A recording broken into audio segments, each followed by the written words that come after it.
Alhamdulillahi wa kafa wa salatu wa salamu ala ibadihi alladhina istafa khususan ala afdalihim wa khatamin nabiyyin Muhammadin al-amin wa ala alihi wa sahbihi ajma'in wa ba'd.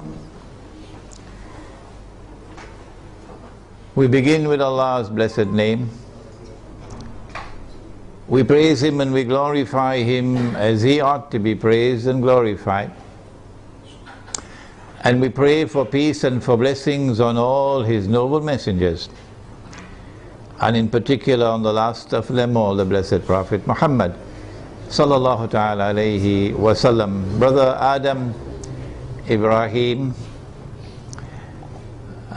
Secretary General of the Research and Information Institute on Islam, here in Tamantun, Dr. Ismail in Malaysia, in Kuala Lumpur.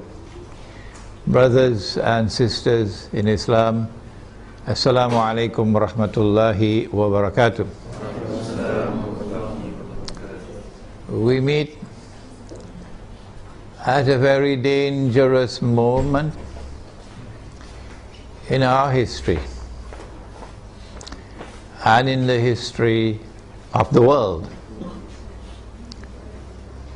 to address you on the subject of implications of a Zionist Israeli attack on Iran, which now appears to be not only fairly certain but also just around the corner. In the process of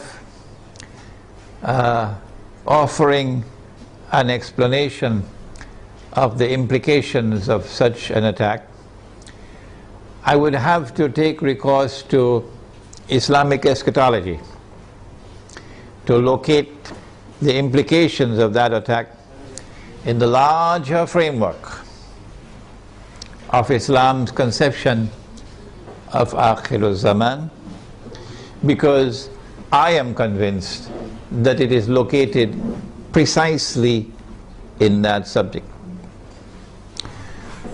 In the process also of offering my analysis, I will have to offer opinions of mine.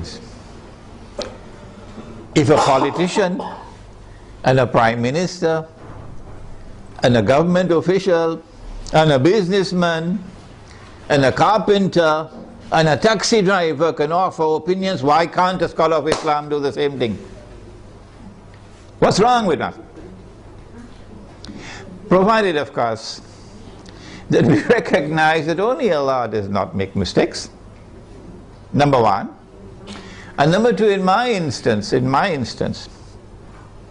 I always insist that when I offer my opinion or my view on any subject, I insist that my audience should never accept my view unless and until you are convinced that it is correct. If you can offer me anything better than that, please tell me. I think I've reached the limit. So I should be allowed to offer my opinion and my views. I'm not a prophet. I don't have an angel or a jinn whispering into my ears. I'm offering you opinions based on analysis.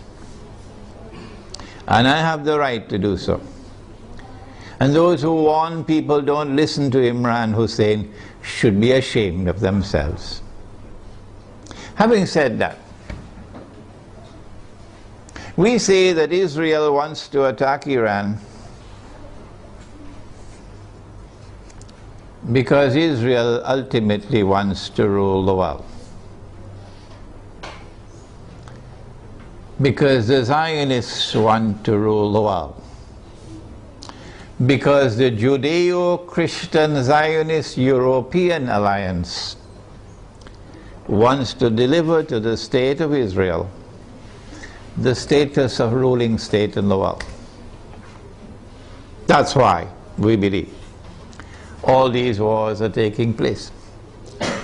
But why does Israel want to rule the world? They said some 50, 60 years ago, and even then they were telling monstrous lies. So 9/11 was not the first lie. They said that all that we want to do is to create a Jewish homeland in the Holy Land, where Jews can live in safety and security. That's all we want to do. And we say that was a monstrous lie. What you wanted to do was to establish a Zionist state in the Holy Land, which would seek to impersonate Holy Israel, the holy state of Israel, that was established by Nabi Dawood alayhi salam, the Prophet David, and Nabi Sulaiman alayhi salam, the Prophet Solomon, and that this Zionist state of Israel would one day rule the world. That's what you wanted to do. And you want Israel to rule the world, so that one day, not too long from now incidentally, a man would stand up in Israel. Nabi Muhammad alayhi salatu wasalam described that man to us 1400 years ago or more. So if you're listening in Washington tonight, let's tell you what the Prophet said. And if you're listening in London and in Jerusalem tonight, let's tell you what Prophet Muhammad alayhi salatu wasalam said. He said that that man would be a Jew. He would be a young man. And so the end of history will witness young people taking over the world. He would be a powerfully built man. He would have curly hair. And he would declare,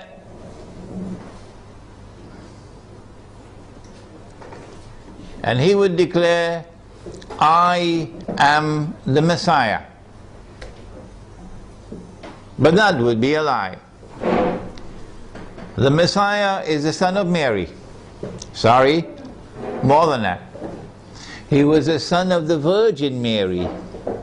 There's only one virgin in the world who ever gave birth to a son and still remained a virgin.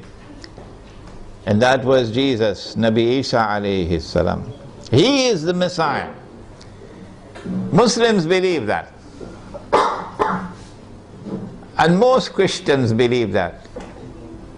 I don't know whether the Zionist Christians also believe that. Somebody should ask them. He is the Messiah. And one day he's coming back, said Nabi Muhammad alayhi salatu wasalam. Whether Washington believes that or not is irrelevant.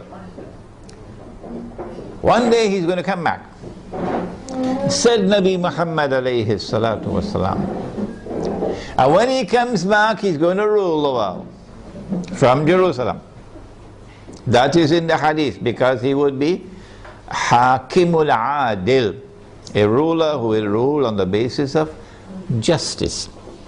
Those who today rule the world do so with injustice. That's why they want this Israel to rule the world. Because that man who says, I am the Messiah, would not be the son of the Virgin Mary. No, said Nabi Muhammad alayhi salatu wasalam, he would be Al-Masih Ad-Dajjal, the false Messiah, the Antichrist. Every Muslim knows about him. Most Christians know about him. I don't know about the Zionist Christians. And so lots of people know this subject. And that moment when that man is going to rule the world from Jerusalem appears to me to be around the corner. Maybe 20 years, maybe 30 years. And so this is why they want to attack Iran. We want to begin our analysis tonight by pointing out that there is a moral foundation to the law of war and peace. And that moral foundation is that you do not launch wars unless there is a just cause for it. Iran has not done anything. Iran has not attacked Israel. Iran has not launched any missiles on Israel. Iran is not waging war on Israel. And so, in accordance with your Israeli law of war, which has an immoral foundation, no morality attached to it, you have the right to wage war against a people unjustly. And so, an attack on Iran would be unjust war. It would be an act of dhulm, in using the language of the Quran, an act of wickedness. Those who launch the attack would be a people who are committing monstrous sin. But I want to say something more. To those who are beating the drums of war in the Arab world, and who are looking forward to the attack on Iran, that you are beating the drums of unjust war. And when the attack takes place, you will be committing the same sin as supporters of the war, as those who are themselves perpetrating the war. And shame on you! Shame on you, we say to you, straight to your faces, from here in Malaysia, that if you support the attack on Iran, you are supporting unjust war. You are yourselves a party of dhulm, and Allah does not provide guidance to the people who commit dhulm. One of the reasons why many Arabs, not all Arabs, not at all, but many Arabs are beating the drums of war, looking forward to an attack on Iran, is because Iran is Shia.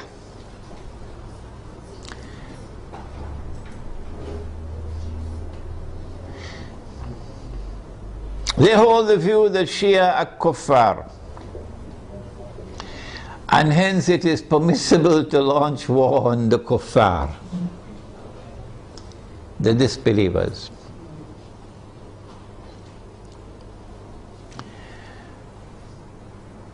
How can you come to this conclusion, the Shia are kuffar? If the Shia are kuffar, then there must be some ijma' or consensus of opinion on that subject. That consensus has never been achieved in 1400 years. Why? How can we say so? Here is proof. This is not the only proof, but this is adequate.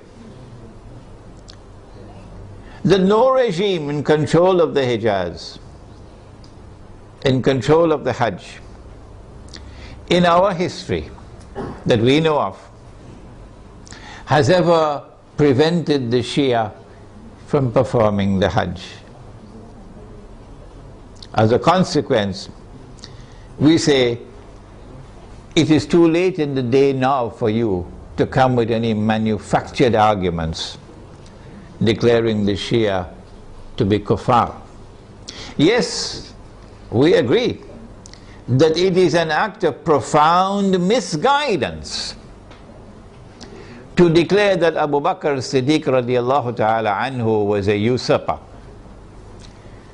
and that Umar Farooq radiallahu ta'ala anhu was a usurper, and that Uthman Ghani radiallahu ta'ala anhu was a usurper.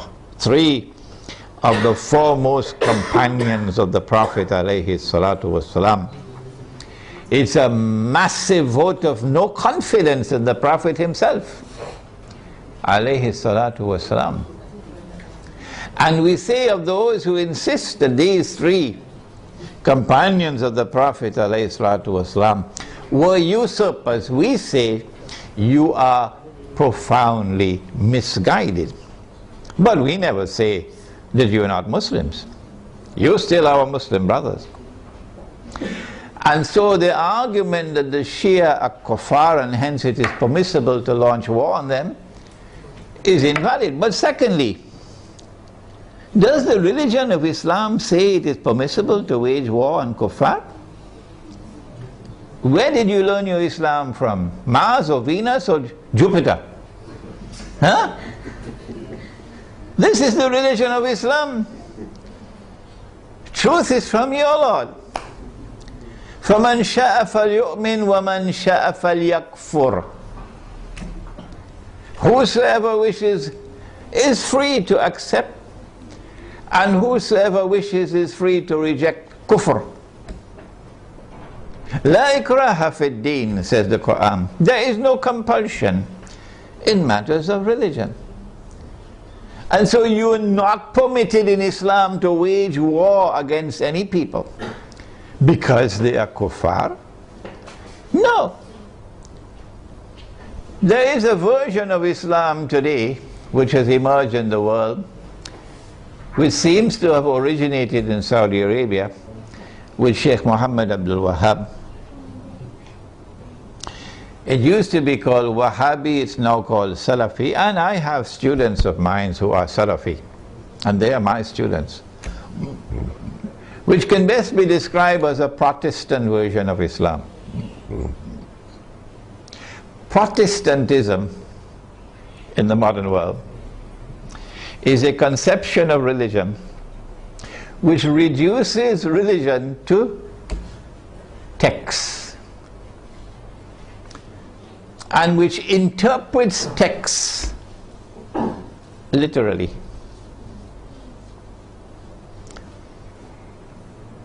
As a consequence, Protestant Islam is incapable of distinguishing between appearance and reality, particularly when they differ with each other. But let's leave that fairly technical subject for a while.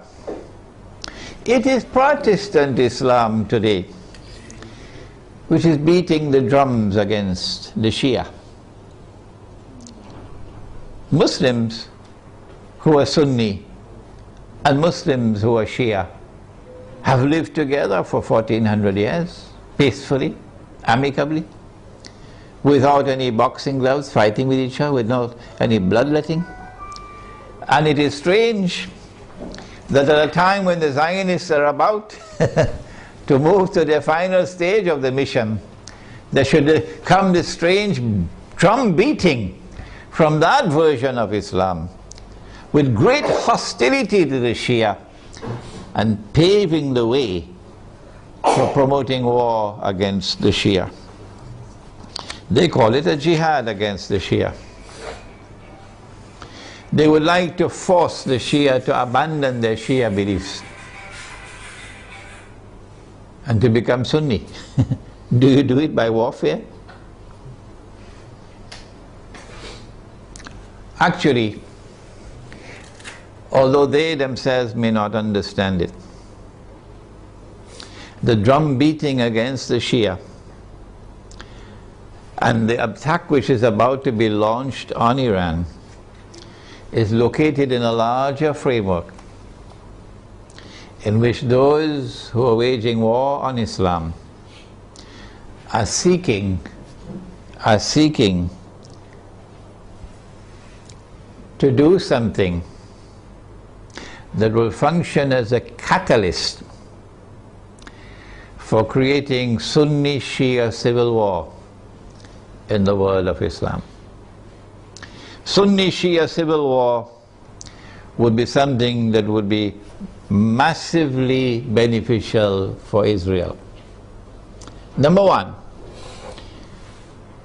Sunni-Shia civil war will make Islam look negatively, a negative image in the world.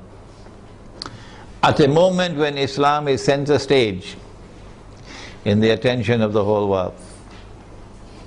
Number two, Sunni-Shia civil war in Islam, Sunni versus Shia, would function as a diversion, diverting attention, both Muslim and non-Muslim attention, away from the plans of the Zionists to rule the world.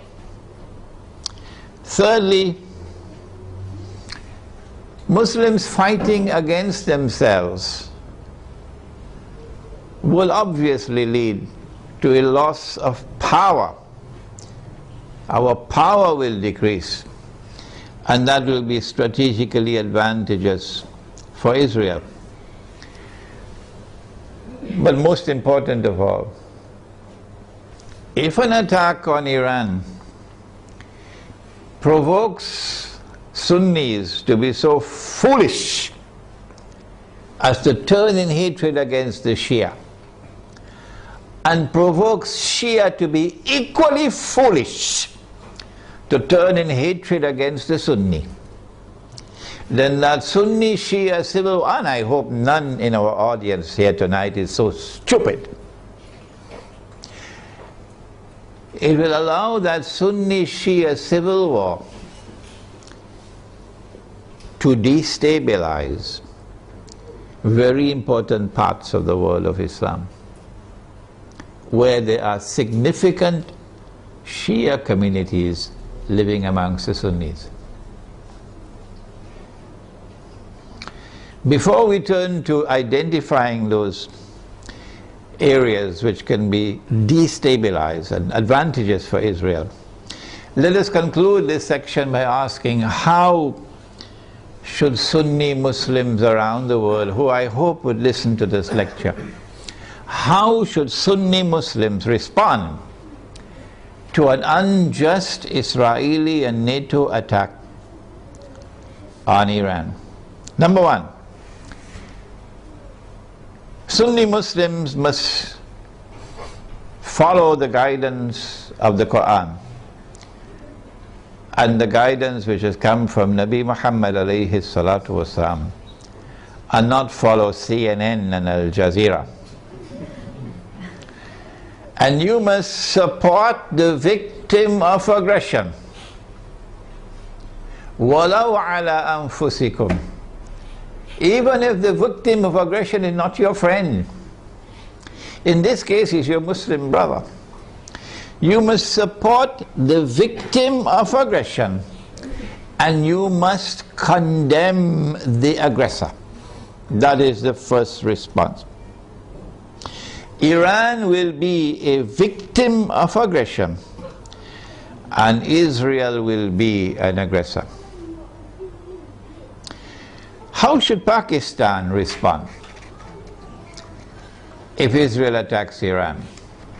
And I hope the Pakistani people are listening. How should Egypt respond if Israel attacks Iran?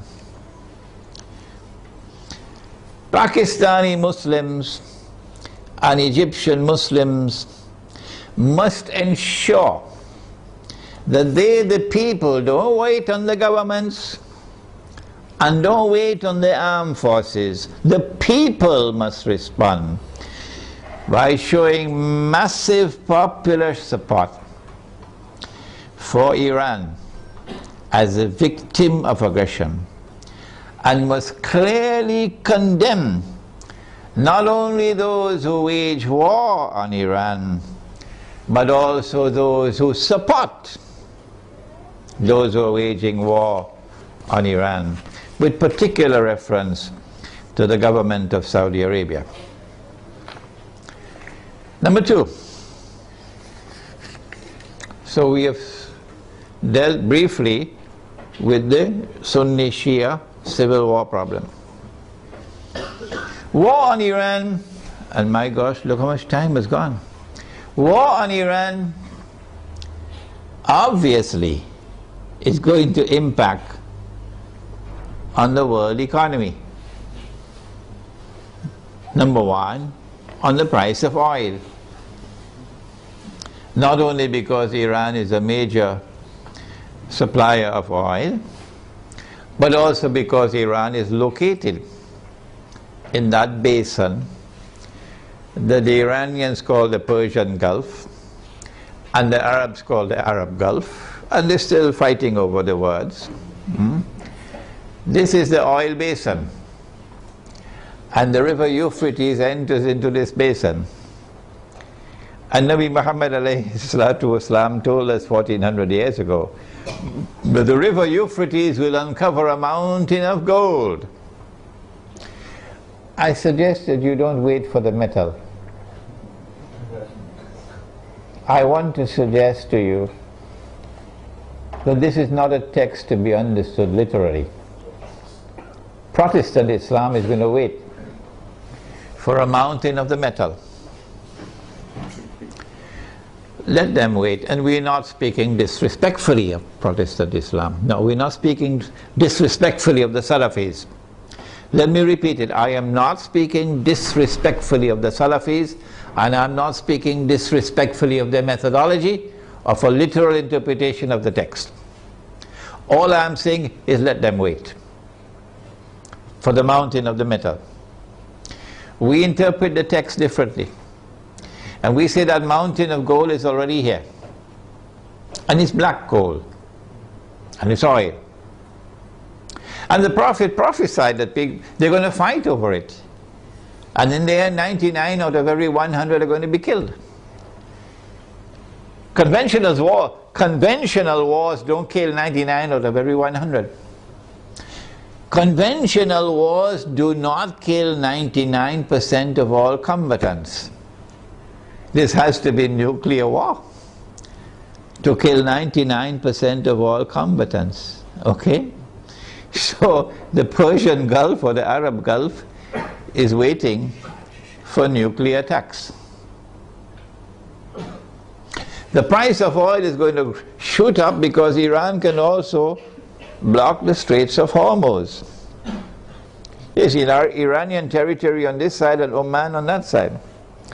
It's not difficult for Iran to block the Straits of Hormuz and disrupt all the passage of oil tankers. So we can anticipate fairly confidently that the price of oil is going to escalate dramatically once the attack takes place. And the American government knows that. And that's why the American government does not want Iran to be attacked. Because the American government knows, and the Federal Reserve knows, and the bankers also know that the US dollar is going to collapse.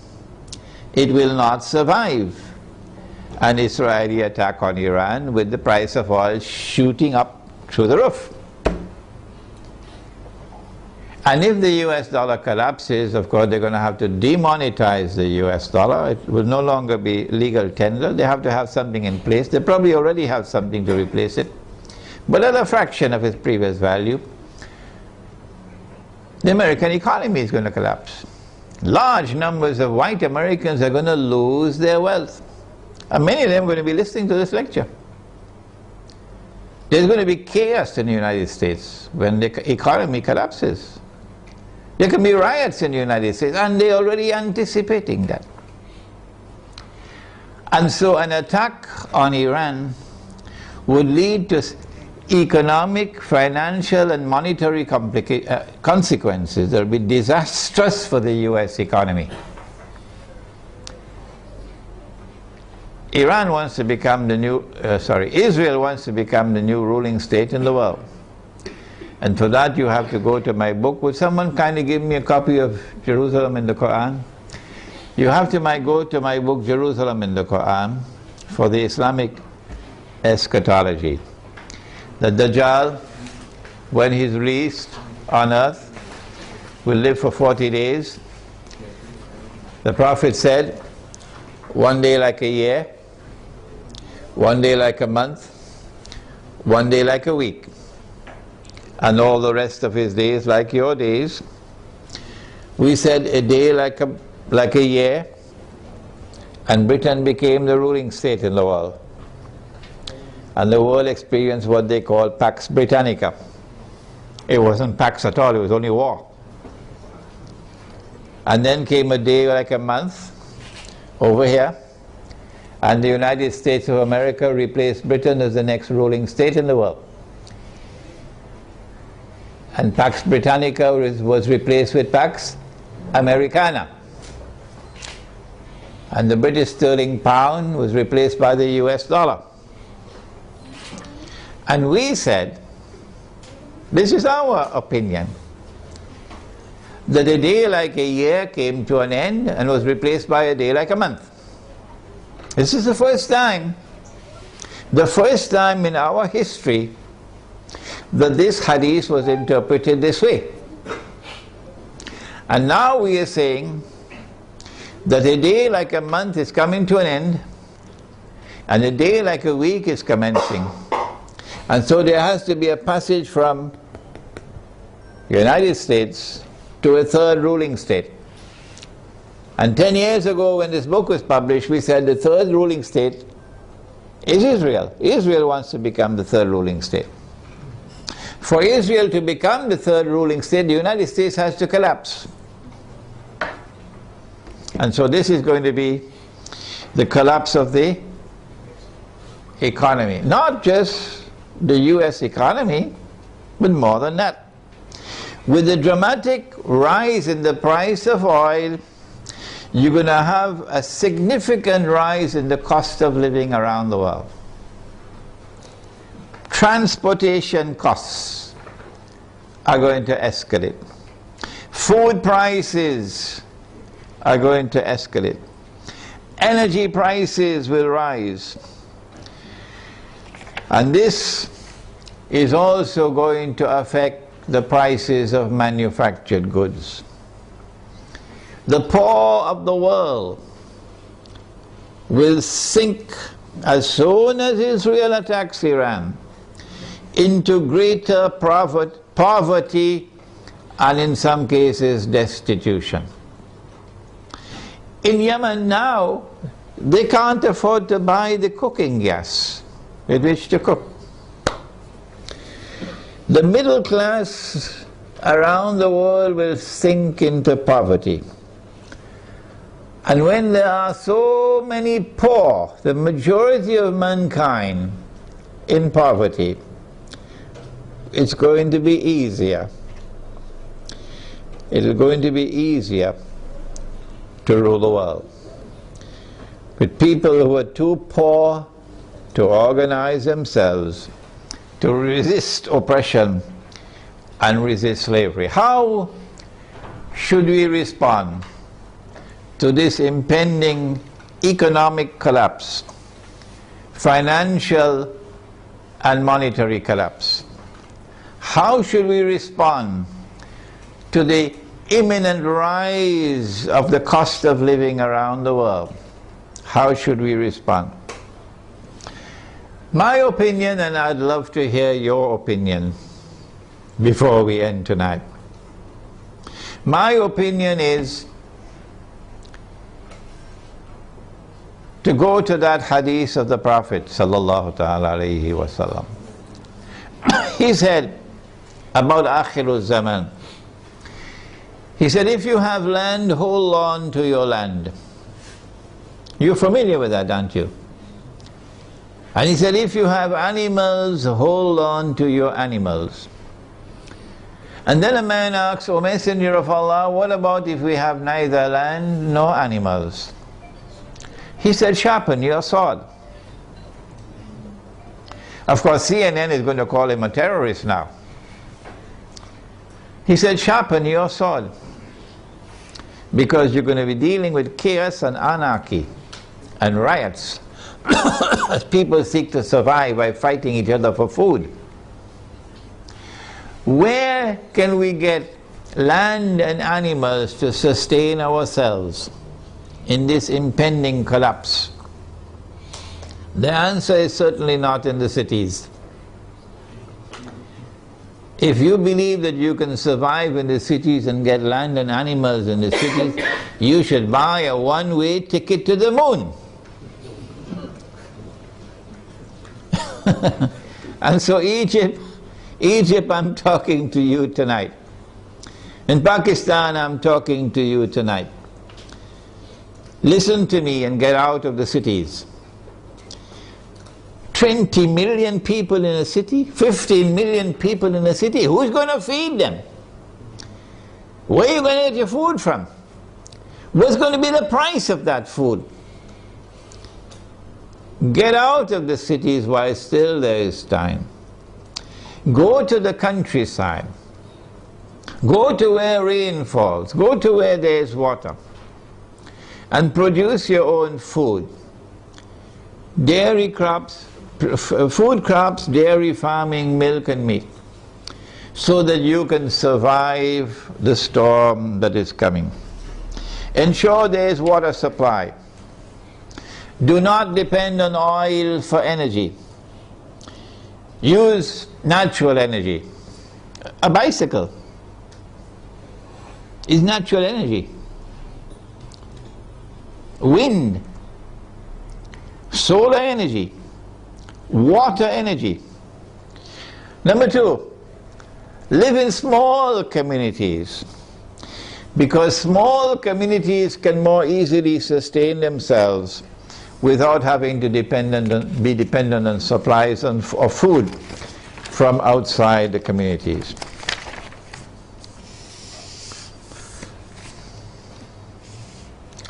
We now return to Pakistan.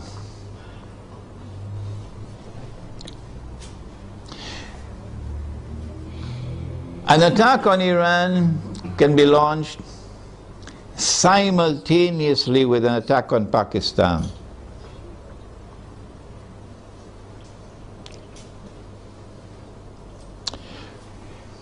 The purpose would be to eliminate Pakistan from the nuclear club. But we've been saying this for 10 years now. When the attack on America took place in September 2001, we produced a booklet 2 months later, a Muslim response to the attack on America. That booklet is on my website. And in that booklet we said that those who planned and executed 9/11 had as their ultimate target Pakistan. And they put the blame on Afghanistan so that they could put their troops in Afghanistan, so that they'll be advantageously located for moving in on the final target, which is Pakistan. Why Pakistan? Why is Pakistan so important?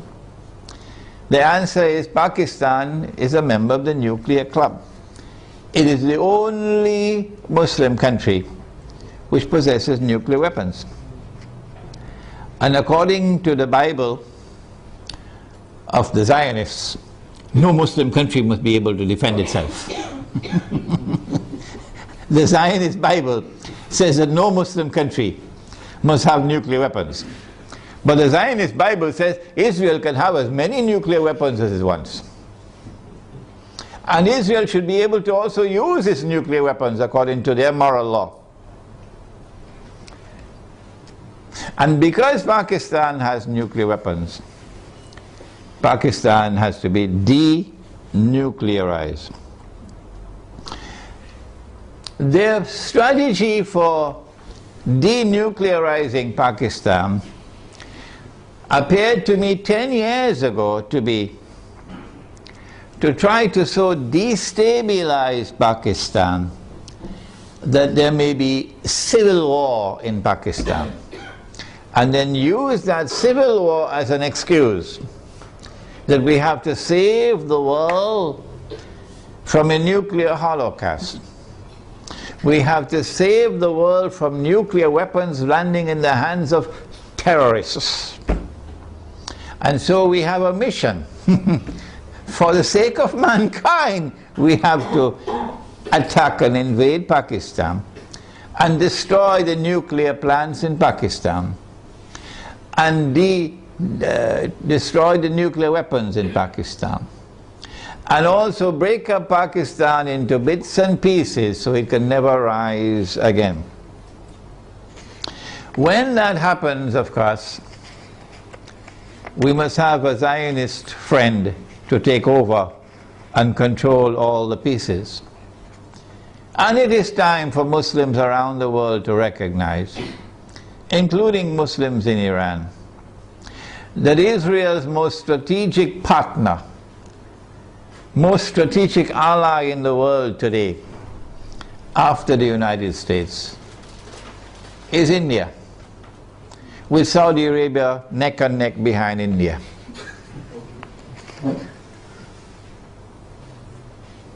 And so, not only must India be involved in the attack, but also when the attack takes place on Pakistan, and if it succeeds, then in the sequel it is India who must now control the region on Israel's behalf.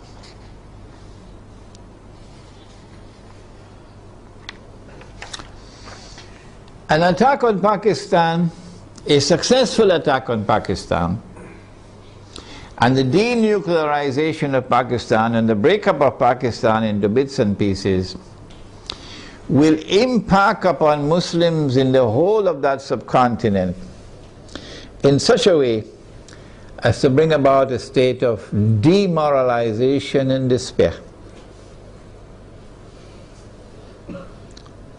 and send shock waves to Muslims in the rest of the world. That one of the largest Muslim communities around the world, in India, Pakistan and Bangladesh, have now come under the foot of Hindu India.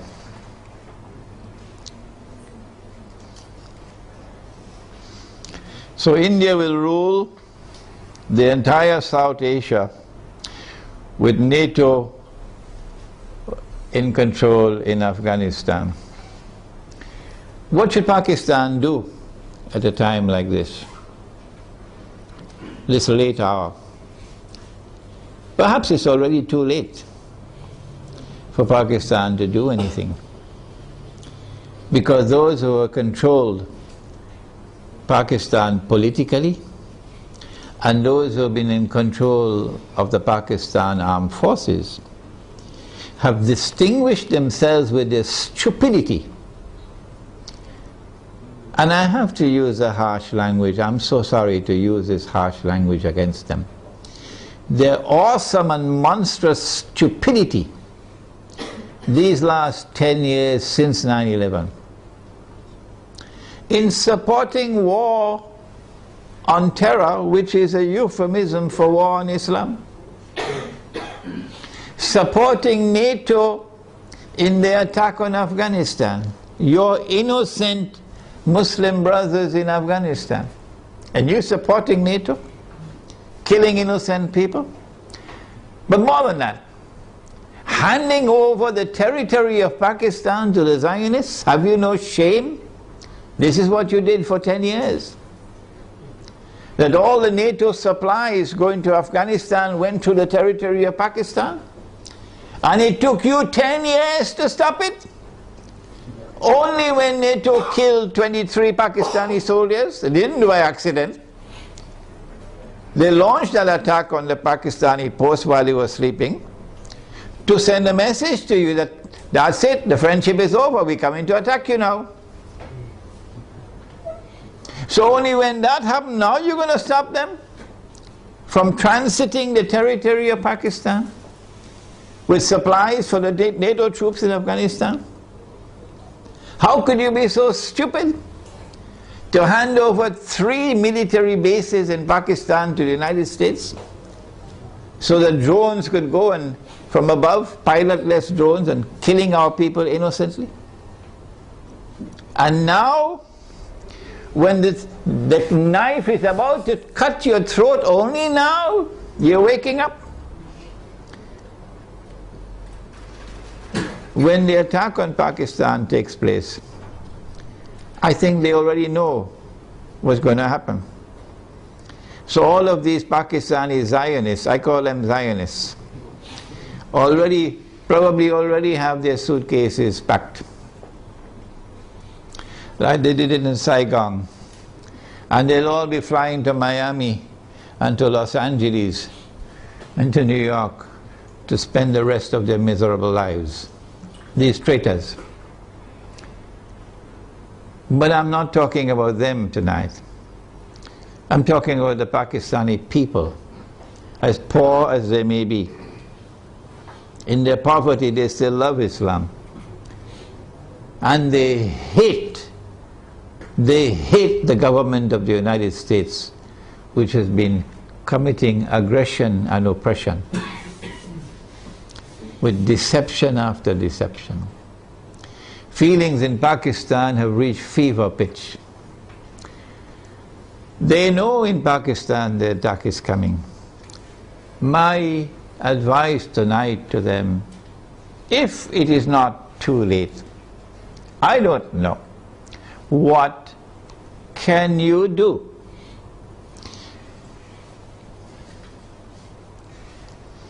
My answer is, if you are to win Allah's help, you got to put your house in order. You got to abandon those who are fighting over sectarian issues. Stay away from them. Get away from these people. Deobandi versus Barelvi. This sect against that sect. Treat these people as though they are a people who have to be cast aside. Don't keep their company. And try to bring once again, the fraternity of Islam. That these are all brothers and sisters in Islam, one people. Identify yourself as a Muslim. I am the student of Maulana Dr. Muhammad Fadlur Rahman Ansari, rahimahullah. He established the Alimia Institute of Islamic Studies in Karachi, Pakistan.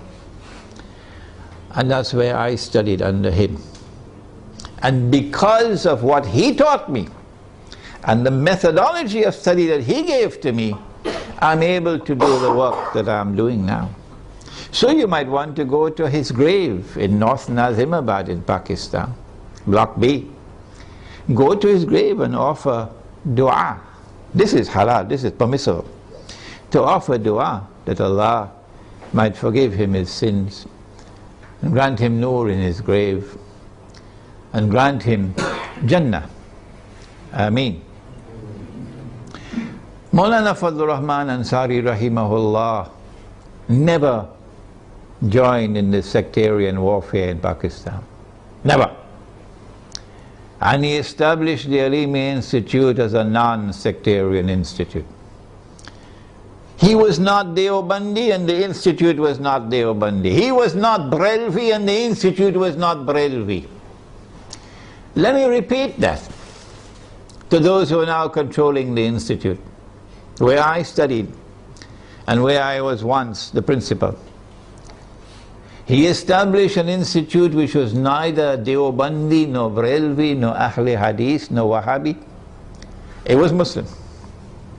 And he said himself, I am not Deobandi, I am not Barelvi, I am not Ahli Hadith, I am not Wahhabi, I am Muslim. That's his statement. And that's the way out for Pakistan today. To get out of this cancer of sectarian warfare. Number two, Allah made riba haram. Pakistan is miserably poor today because of riba. The paper that you're using as money in Pakistan, the rupee, It's bogus, it's fraudulent, it's utterly haram. And it's a vehicle of riba. Your ulama in Pakistan have not been able to recognize that all these years. Go look for those scholars of Islam in Pakistan who can recognize that paper to be bogus and fraudulent and haram. Who can recognize so-called Islamic banking to be delivering riba through the back door. Who can recognize that membership in the United Nations organization and submission to the Charter of the UN is a recipe to slavery. Who can recognize that membership in the International Monetary Fund, which prohibits the use of gold as money, is a recipe for slavery. Look for such scholars of Islam and follow them. And also for the people of Pakistan, get out of the cities, go to the countryside, and seek to produce your own food to sustain yourselves in a tomorrow that is coming that's going to be horrible. Let us now turn to implications for the United States of America. As soon as Israel attacks Iran, and my opinion is that Israel is not going to attempt to deliver a knockout blow.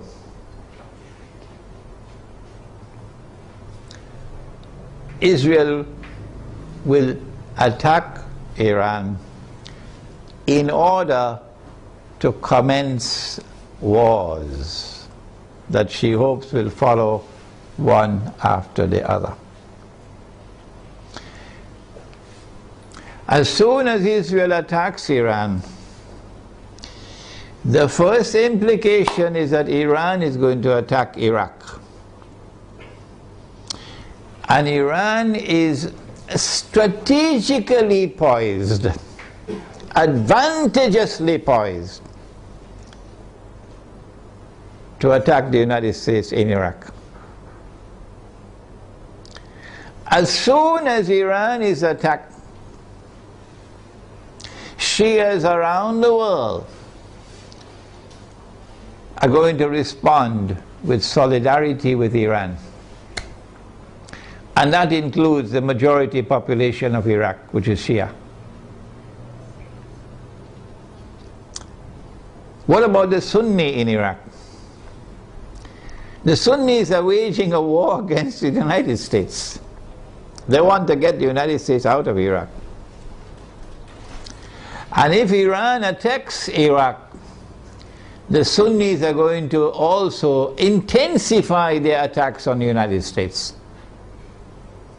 And so the United States is going to be in a no-win situation in Iraq.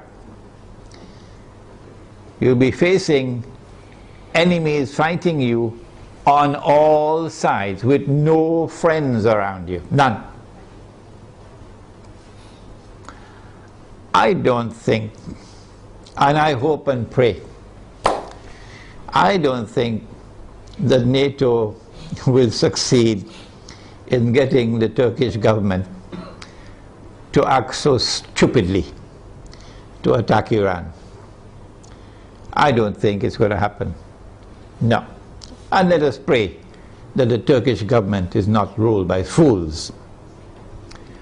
And so NATO and the United States in particular are going to be faced with war in Iraq that they cannot win. And they can lose. They can lose. And this is what Israel wants. This is what Israel wants. But there's another battlefront I want to turn to now. And this is where we need our military analysts. I wish we had some here tonight. That Iran is also likely to attack Bahrain. And it should not be difficult for Iran to take Bahrain. Bahrain cannot stand up to an attack from Iran. Bahrain is just across the water from Iran. I am suggesting to you that Iran is going to attack and take Bahrain And if and when Iran attacks and takes Bahrain, then there's a causeway between Bahrain and Saudi Arabia where you can drive back and forth. The road will be clear to Saudi Arabia. I am anticipating, and the Saudis probably already have their plans laid out very well, because they know what's going to happen. And Israel already knows what's going to happen. That they're then going to turn to the United States to invoke whatever secret agreements they have of defense. That the United States has to intervene in Saudi Arabia to protect Saudi Arabia from an attack from Iran. I think the Zionists in the US Congress will ensure, even though the US armed forces would not want to go in there, even though the Barak administration would not want to go into Saudi Arabia, the Zionists in the US Congress will ensure that American forces will have to enter into Saudi Arabia to face Iran. I'm also suspecting that they might do the same thing with Pakistan, to force the Pakistani political leadership and military leadership to follow some secret agreement they probably already have, to bring Pakistani troops into Saudi Arabia to face Iran. If that happens, number one consequence will be the United States will be facing two fronts where they're going to lose the war. The first front will be Iraq, and the second front will be Saudi Arabia. And Pakistan will be facing defeat in Saudi Arabia and civil war in Pakistan. In order to save the United States from defeat, Israel will have to intervene. And so history will repeat itself for those who have been reading Jerusalem in the Quran.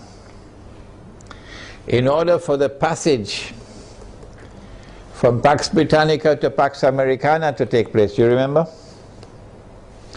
The First World War had to take place. And in the First World War, the Germans brought in their submarines. And Britain, the island, was marooned, surrounded by German submarines. And Britain would have lost the war. And at that critical moment, the Zionists then brought the United States into the war, despite the efforts of men like Henry Ford.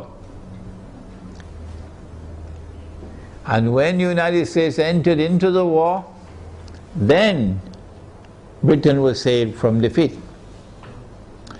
But the consequence of that was that Britain was no longer the ruling state in the world. And the transfer of power from Britain to the United States was well on the way as a consequence of that First World War. So I am suggesting to you that the planning that is now taking place is a repeat of what happened then.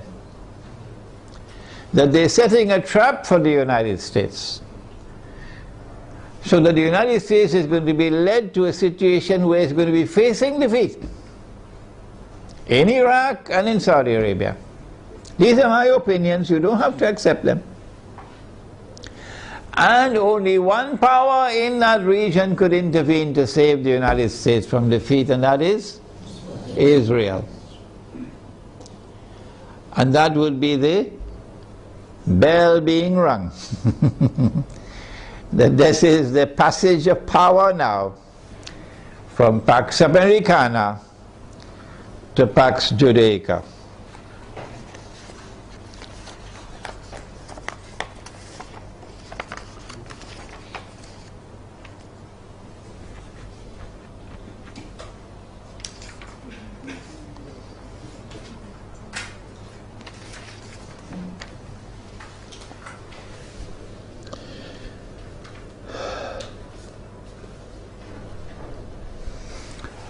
This is the Islamic eschatological dimension to the analysis that a day which is like a month will now be coming to an end, and a day which is like a week, according to the hadith, will now be beginning.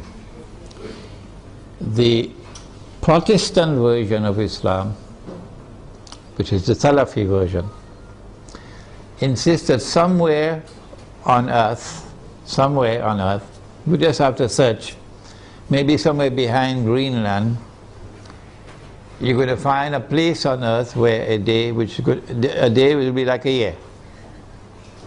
So my answer is, well, keep on searching.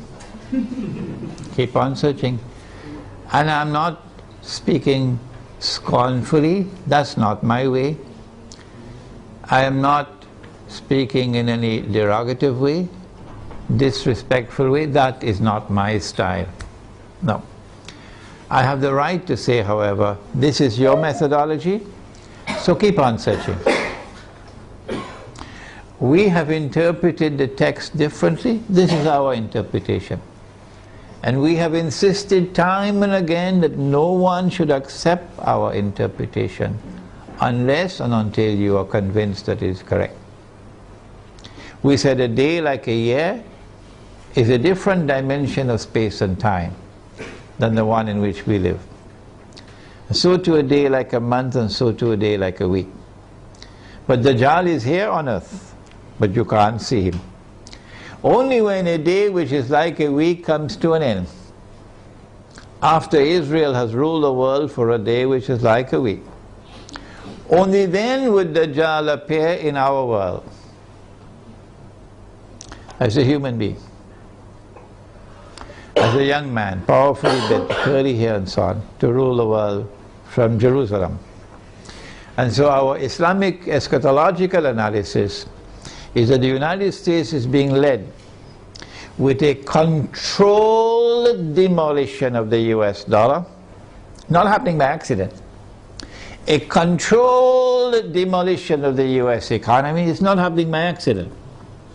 And a trap being set for the United States militarily, so that the United States will can no longer be recognized as the ruling state in the world, and Israel can replace them. I want to end now by turning to two actors, and we thank Allah that He created both Gog and Magog. If He had created Gog alone, we would have been in a lot of trouble now. But He created both Gog and Magog. And He gave both the Gog and Magog the power that none can fight them except Allah Himself.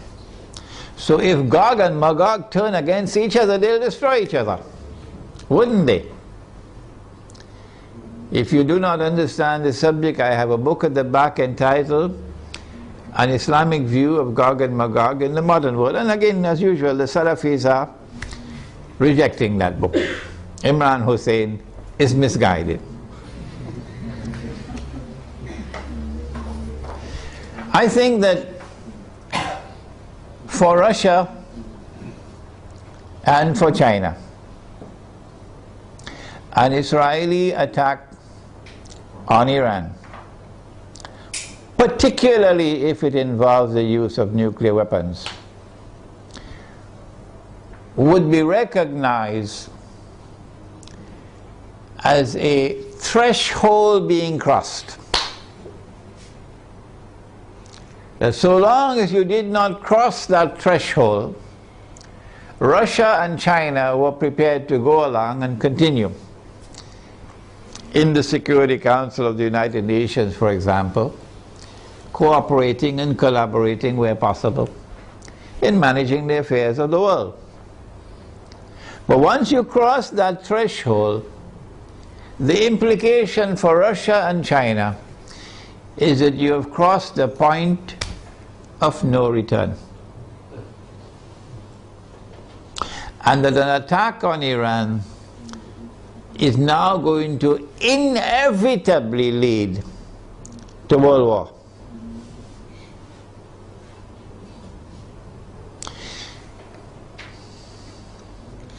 That after Iran, And after Pakistan, and after the Arabs, the Zionists are going to turn on China and Russia to make sure that China and Russia also bend down their knees and accept Israel, so that Israel can become the ruling state in the world. No Jew is going to accept Dajjal as the Messiah if Israel has not established its dominion over the whole world. No Jew will accept Dajjal as the Messiah when he comes if Israel at that time has not established its political and economic dominion over the world. And that includes Russia and China. And so Russia and China would know, today it's them, tomorrow it's us. And they're not going to wait until tomorrow to recognize that. The minute Iran is attacked, they will recognize that the threshold has been crossed and that we are now moving inevitably towards nuclear war. Russia and China acted strangely on Libya. You remember? When the vote came to the Security Council, they abstained, knowing full well that if they abstain, the resolution will be carried. And that is the end of Gaddafi and end of the Libyan government. Why did they do that? I have asked the question. I have an answer, but I can be wrong. I felt that perhaps they knew what the plan was, and they wanted to let the Western world, NATO, to sink deeper and deeper into a quagmire, you know, like shifting sands, you can't get up. So eventually they will end up in the graveyard, and only then will Russia and China attack them. How are Russia and China responding to Syria at the moment? How will Russia and China respond to an attack on Iran and on Pakistan? My understanding is that Russia and China are going to be quite different in the way they have behaved so far in international affairs. Quite different once the attack on Iran takes place. And so we will be heading ultimately towards world war. A world war which the Quran has anticipated when Allah spoke about Gog and Magog, and when He said in Surah Al-Kahf, وَتَرَكْنَا بَعْدَهُمْ يَوْمَئِذٍ يَمُوجُ فِي بَعْضٍ, which can mean, one of the possible meanings is that on that day Gog and Magog are going to clash with each other. If Gog and Magog clash with each other in nuclear war, with thousands of nuclear weapons being used, what will be the consequence for the world? Let me end with Surah Al-Isra, the ayah or the verse of Surah Al-Isra, in which Allah says, بعد أعوذ بالله من الشيطان الرجيم وإن من قرية إلا نحن مهلكوها قبل يوم القيامة أو معذبوها عذابا شديدا كان ذلك في الكتاب مسطورا. And not a single town or city will escape. They'll all be destroyed.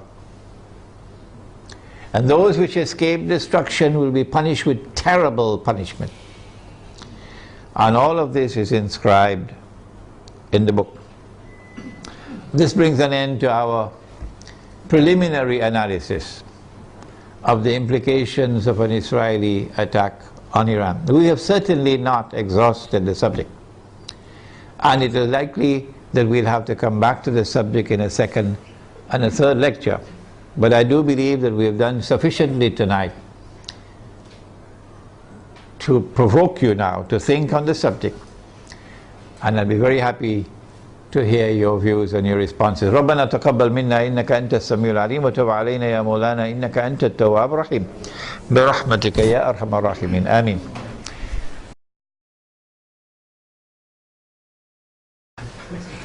The question is, how do I view the response of the Pakistan Armed Forces now when the curtain is about to be drawn and NATO has already sent, by Federal Express, they sent a message to Pakistan, we're coming for you now. That's the message when they kill the soldiers, huh? We're coming for you now. And now, now the Pakistan Armed Forces, because now of course it's too late to do anything else, they say, okay, we will not allow NATO to transit Pakistan. And we're going to take back this base that we gave you so you could kill the people in Afghanistan. And you have 15 days to vacate the base. No, I'm not impressed. I'm not impressed. I think a lot of the generals have tickets to Miami because they know that they're going to be lynched. I hope they're listening to me, because the Pakistani people love Islam. And the Pakistani people are very, very angry with those who have betrayed them and betrayed Pakistan and betrayed the Ummah. Flying first class to Washington anytime Washington calls them for consultation. So I'm not impressed at all. People who have betrayed Allah and His Messenger, and now at the last moment, now you're trying to save face. I'm not impressed. But the overwhelming majority of the soldiers in the Pakistan Armed Forces love Islam, and they're going to fight as faithful and courageous Muslims. That I have no doubt about. It is the command which stinks. It is the command, the political and military command, that I call Zionist. And they're on their way out as soon as Pakistan is attacked. They're finished. They're going to fly to Miami and leave Pakistan to the true Pakistanis. So I'm not impressed. The Muslims in India, of course, are going to be in a much worse situation once Pakistan is attacked. The Muslims in Bangladesh are going to be in a worse situation because of the attack on their morale. They will be demoralized. And it is a function of Islamic scholars to deliver guidance and leadership. And the scholars of Islam are fighting each other over popcorn. Fighting with each other over popcorn. And attacking me because I declare myself to be a Muslim. Who? He's only a Muslim? He's neither fish nor fowl? Who is he? He has no Aqidah? That's now the attack on me. Yeah. Well, let them continue with the attacks. Go ahead.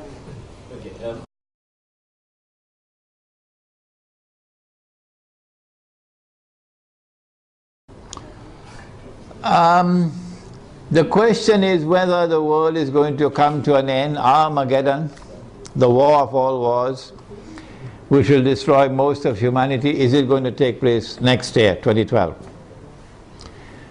No, I don't think so. No, I don't think so. I mean, Israel will wage war on Iran. I believe that 2012 will witness the commencement of a series of wars, one after the other. And Singapore knows that very well. And these series of wars, once they are commenced, they're not going to stop until Israel replaces the United States as the ruling state in the world.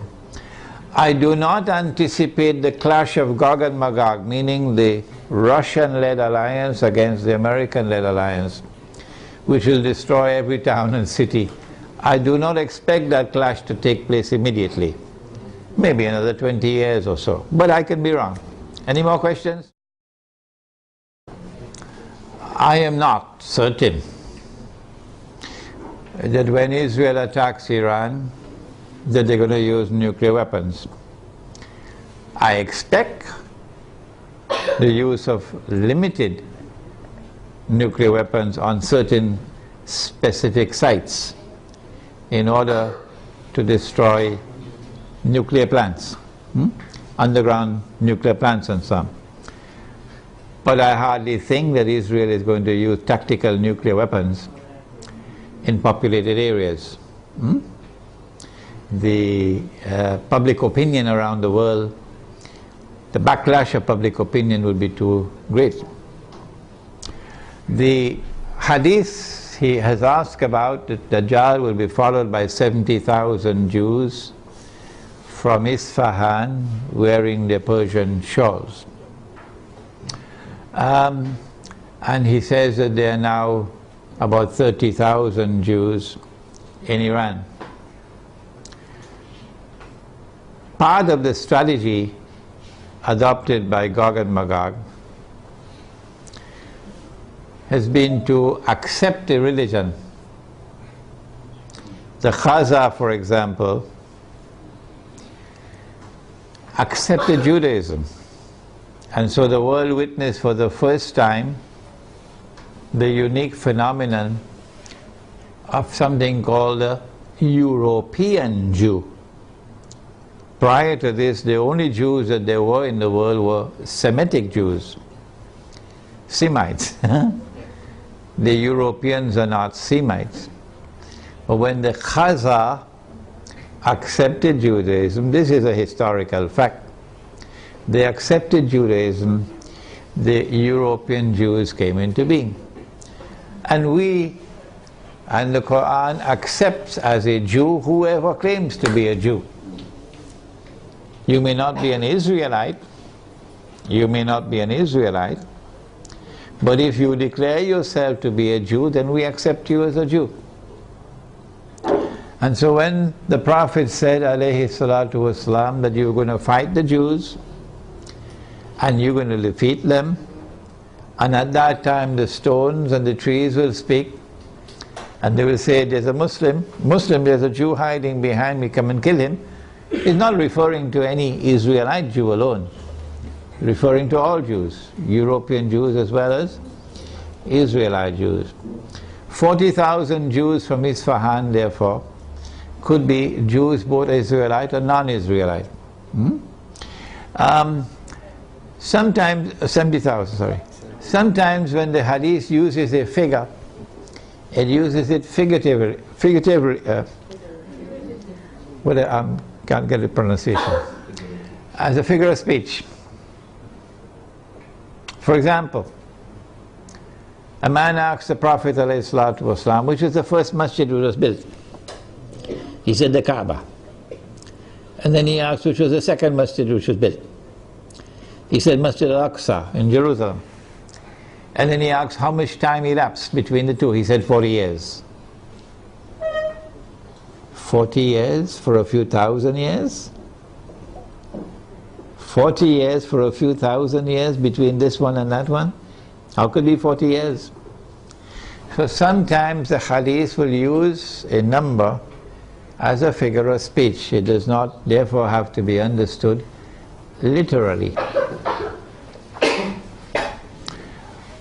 One of the reasons for the attack on Iran, this question now allows me to expand my analysis, is because the Zionists want to get rid of the present government in Iran. You can choose to believe what you want, but I accept that the present government of Iran is sincere in its opposition to Israel and its support of the Palestinians. You can choose to believe what you want, that's your business. This is my opinion. My view is that one of the reasons for the attack on Iran would be to bring about regime change in Iran. The present regime in Iran is not a militantly Shia regime waging Shia-Sunni sectarian war. No. The present regime in Iran is willing to establish fraternal ties with Sunnis. Yes, they do not permit any Sunni masjid to be established in Iran. So Sunnis in Iran do not have Salatul Jummah, they have to go to the masjid under the Shia control. And that, of course, is something we don't agree with. But that's not a cause for taking up guns and fighting them. No. So I understand that the government in Iran at this time is a government which is prepared to try to establish Shia-Sunni solidarity. This is my view. And this is something inimical to Zionist interests. The Zionists would like to direct the Shia world in a direction of confrontation with Sunnis. And for that, you need to have regime change in Iran.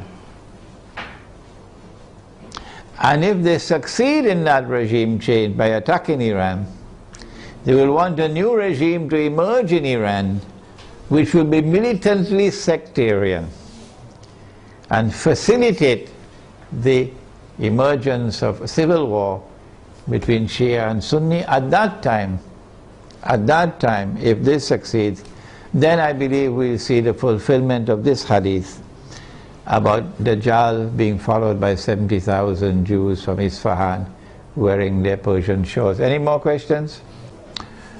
The question pertains to the use of gold and silver as money and the utility of buying gold and silver at this time when the gold stocks of the world are controlled by those who are not Muslims, and that by buying gold you are enriching non-Muslims. I have a book at the back entitled The Gold Dinar and Silver Dirham, Islam and the Future of Money. Whether we like it or whether we don't, the world tomorrow, in my opinion, is going to return to gold and silver as money. Whether you like it or whether you don't. I came to this conclusion about 2 years ago perhaps, because of my study of Islamic eschatology, that no Jew will accept Dajjal as the Messiah. None.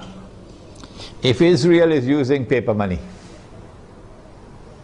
Because every Jew knows what the ulama don't know in Islam. Every Jew knows what the muftis don't know in Islam. Every Jew knows that this paper is bogus, is fraudulent, is utterly haram. Every Jew knows that. And it's a vehicle through which mankind is ripped off of their wealth. They all know it. It's only our scholars don't know it. In order for Dajjal to convince the Jews that he is indeed the true Messiah, he's going to have to bring back the money which the temple in Jerusalem used to mint. The temple built by Sulaiman alayhi salam minted its own gold and silver coins. Because the Roman government minted coins with graven images, and this was not kosher, not halal, to put a human head on the coin. And people had to go to the temple with their Roman coins, and you had to pay the rabbis for services like making zabiha of animals, to sacrifice an animal. Only the rabbi could do it in the temple. How would you pay? Because this money is not halal, with a graven image. So there were money changers in the temple who will change Roman money to temple money. And the money changers were ripping off the people. And when Nabi Isa alayhi salam entered the temple and he saw that, he cursed them. Because that's a form of riba. And he overturned their tables. And he chased them out of the temple. And he said, "You've taken the house of God and transformed it into a den of thieves." So every Jew knows that the temple minted its own coins, gold and silver. And so Israel has to return to gold and silver as money. And therefore the Zionist world has to return to gold and silver as money. And when they do, guess what the world of Islam will do? The muftis are going to wake up. And they're going to say, yes, yes, yes, this is halal money. Yes, yes, yes, we should have dinar and dirham. I have prayed to Allah to beg Him to take me away from the world. I don't want to live to see that day, because the shame and the disgrace will be too great for me. The shame and the disgrace as a Muslim for me will be too great. On that day, when they have brought back dinar and dirham as money, and only then do our people wake up. But I also prayed to Allah for something else, to keep all those muftis and all those scholars alive on that day. Keep them alive, even if you have to bring them on a stretcher, keep them alive, so that they will witness the shame and disgrace on that day. Those who today, up to this day, they are not prepared to say that this paper money is bogus, is fraudulent, is utterly haram. Keep them alive to that day. So whether we like it or whether we don't, gold and silver is coming back as money. Secondly, if I am correct that this paper is bogus and fraudulent and haram, you read my book at the back, The Gold Dinar and Silver Dirham, Islam and the Future of Money, and listen to my lectures on the subject Islam and the International Monetary System. If I am correct, then every transaction involving the use of this paper is haram. Every transaction. So you pay your zakat, it won't be accepted. You give charity, it won't be accepted. You have nikah and you give the dowry, it won't be accepted. You use this to perform your hajj, it won't be accepted. Every transaction will be haram. Well, then what do? You have to return to halal money. Halal money is first and foremost dinar and dirham. In the event that dinar and dirham are in short supply in a market, then halal money would be commodities of food consumption, which are in abundant supply in the market, which have a shelf life, and which has intrinsic value created by Allah Himself. Any more questions? The Prophet said that the time will come when you will not be able to find a single person in all of mankind who will not be consuming riba. Are you aware of this? The Prophet said, alayhi salatu wasalam, that the time will come when you will not be able to find a single person in all of mankind who will not be consuming riba. And whoever declares that he is not consuming riba, verily the dust of riba would be upon him. Verily the vapor of riba would reach him. So it is not possible for us to escape completely. But in Surah Al-Taghabun of the Quran, Allah says, ittaqullaha mastata'tum. Fear Allah to the extent that you have capacity to do so. What we are doing is advising and also preparing the way to establish communities. I have here in this audience students of mine who are working on it even as I speak, right here in Malaysia, to build communities in the countryside, Muslim villages, which will use dinar and dirham as money for buying and selling. And in those communities you will not use the paper money. At least this is an effort to respond. If you have a better way, tell us, show it to us. We are not convinced that you can do this in downtown KLCC. We are on the contrary convinced that you can do it in the countryside. And once you make that effort, then Allah can help you. Okay? So, even when you build such a community in the countryside, and 90% of all your transactions are halal, you will still have to market your produce. People who are coming from outside to buy, or you buying things from outside, there will still be interaction with the outside world. And that interaction will be involving electronic money. Tomorrow paper will be gone. Okay? So let us agree on this position, that we are obliged to make the best effort. Any more questions? The question is about the euro and the fact that the euro is in trouble. Before the euro was created, put together, you had individual currencies in Europe. Okay? And you still have them, but they're now linked together. If the euro collapses, then you return to what you had before. The German mark by itself, the Italian lira by itself, the sterling pound by itself, the French franc existing by themselves, separate from each other. You just go back to where you were before. But in the same way that the world is witnessing a controlled demolition of the US dollar, so too it's not far-fetched for us to recognize that the same thing is happening to the euro.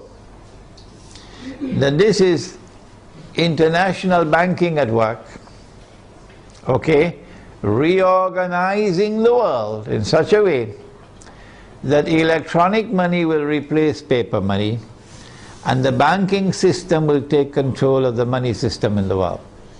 Governments will no longer have control over money. Banking system will have control over money. The euro cannot stand in the way, and therefore there is this demolition. The US dollar cannot stand in the way, and therefore there is this demolition.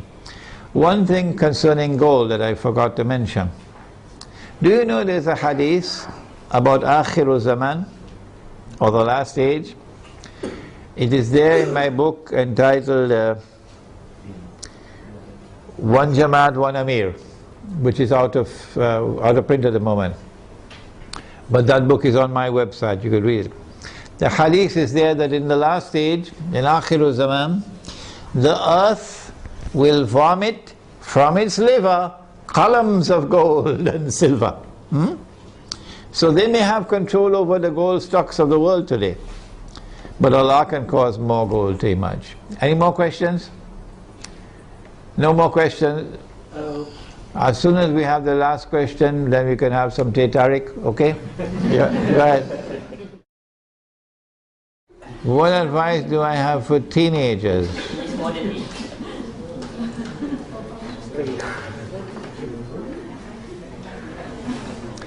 He said that Dajjal will be a young man. A young man. And I said, based on that hadith, that tomorrow the young people are going to rule the world. Today, when I buy some, I don't know whether you've ever heard the word. It's a word that is very strange in my vocabulary. I never heard it before 10 years ago. Something called top up. Top up. Yeah, top up. Yeah. So when I buy this strange thing called top up, I have to ask the fellow to put in the money for me, because I don't know how to do it, and I'm really not interested in learning how to do it. If you make the mistake of sending me a text message, you wait a couple of years to get a reply. Because I don't know how to send text messages, and I don't want to learn to make I do not want to learn. I have enough misery in my life answering 100 emails every day. Why should I make my life more miserable? With text messages. The young people are the ones who are going to be technologically literate. And all the people will behave the way I'm behaving. So young people are going to rule the world and run the world tomorrow, as the world becomes more technologically interlinked. So young people have a strategic role to play in the world which is now coming into being. Because at that stage of youth it is easier for them to learn these things of technology. But Surah Al-Kahf of the Quran has delivered to us a very important guideline. And that is that the ones who will show the greatest understanding of Dajjal, the quickest understanding of Dajjal, and the ones who will display the best backbone. You know, they had backbones made out of iron and steel, and you know there are also backbones made out of recycled paper. You know that? So the ones who are going to demonstrate the greatest backbone for resisting the oppressor are the young ones. This is in Surah Al-Kahf of the Quran, the story of the young men in the cave. And this has been my experience, that the ones who show the greatest resistance to my message that I deliver are the elders,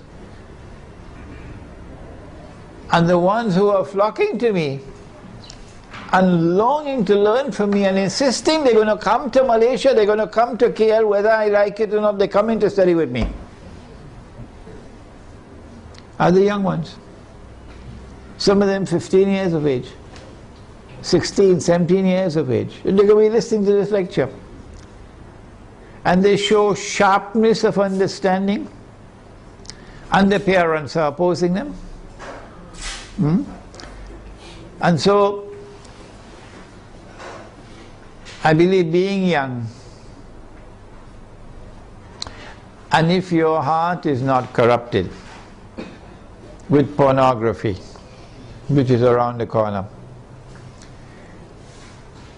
being young, and if you do not corrupt yourselves in sexual promiscuity and destroy your inner light, being young and your heart being guided in the right path, then tomorrow for you there is a glorious day ahead, because you're the ones who are going to take the flag.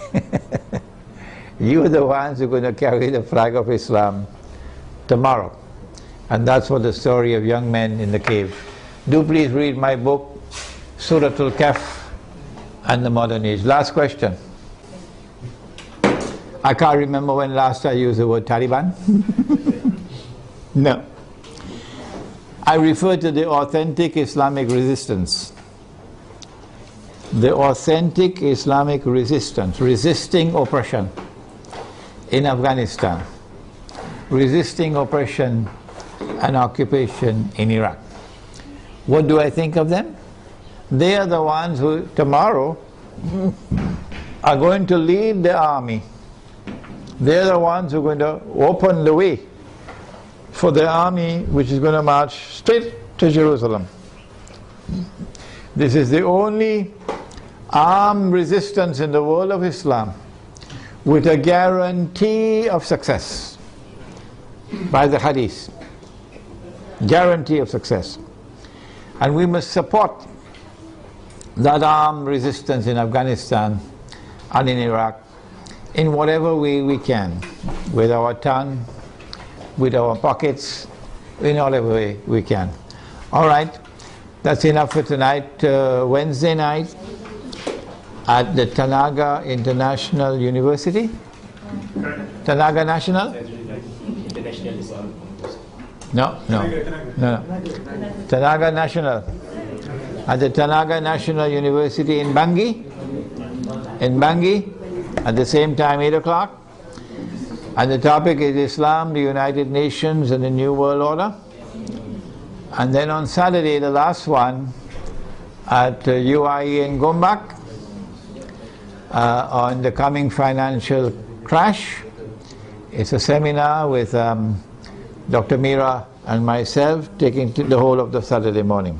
ربنا تقبل منا إنك أنت السميع العليم وتب علينا يا مولانا إنك أنت التواب الرحيم اللهم أنت السلام ومنك السلام تبارك ربنا وتعاليت يا ذا الجلال والإكرام اللهم أرنا الحق حقا وارزقنا اتباعه وأرنا الباطل باطلا وارزقنا اجتنابه اللهم أرنا الأشياء كما هي اللهم إنك عفو كريم تحب العفو فاعف عنا يا كريم اللهم إنا نعوذ بك من عذاب القبر ومن عذاب النار ونعوذ بك من فتنة المحيا والممات ومن فتنة المسيح الدجال وصلى الله تعالى على خير خلقه محمد وعلى آله وعلى أصحابه أجمعين برحمتك يا أرحم الراحمين آمين إلهي لست للفردوس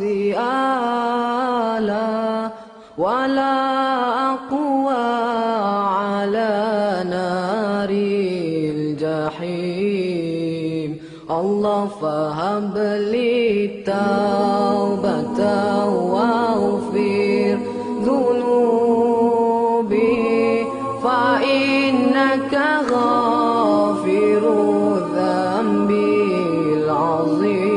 العظيم إلهي لست للفردوس أعلى ولا أقوى على نار الجحيم الله فهب لي توبة واغفر ذنوبي فإنك غافر الذنب العظيم Tuhanku aku tidak layak untuk syurgamu tetapi aku tidak pula sanggup menanggung siksa nerakamu dari itu kurniakanlah ampunan kepadaku ampunkanlah dosaku sesungguhnya engkaulah pengampun dosa-dosa besar Tuhanku aku tidak layak untuk syurgamu tetapi aku tidak pula sanggup menanggung siksa nerakamu dari itu kurniakanlah ampunan kepadaku ampunkanlah dosaku sesungguhnya engkaulah pengampun dosa-dosa besar